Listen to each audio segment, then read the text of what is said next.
how do we read Paul's letters?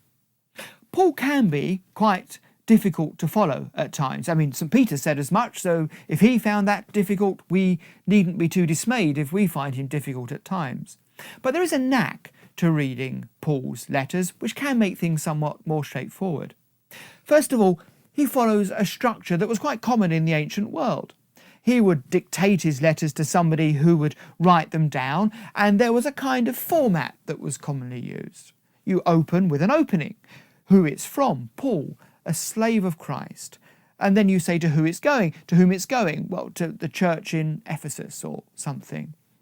And then there is the opening prayer. Now, the opening prayer is great because it reflects what's on Paul's heart at the time, and what's on Paul's heart at the time are the things that he's about to write. So you can usually see in that opening prayer the main themes that he's going to tackle in the remainder of the letter. So pay attention to that opening prayer. And by the way, these opening prayers sometimes can be wonderful models for us to follow in our own prayers too. Then he'll move on to the meat of the letter, the doctrine of the letter.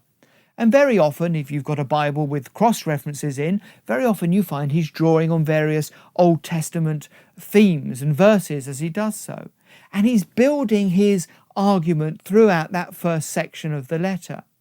And then there's usually a therefore. And he moves on to apply all the things that he's been building on in the first half to the various situations that he's dealing with in the second half. So the second half of the letters can be quite practical because he's applying the theology to the situation. And then he finishes off usually with some greetings to other people that there are in the congregation that he's writing to. Christianity was an early network, and Paul knew people here, there and everywhere, and people were travelling around, and he mentions that towards the end. And then there's a closing prayer or a closing blessing. So if we can understand that's how Paul structures his letters, well then maybe we can find it somewhat easier to read them through.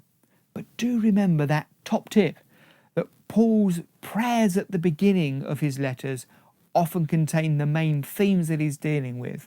They're very useful to have in mind as we read the rest of his letter.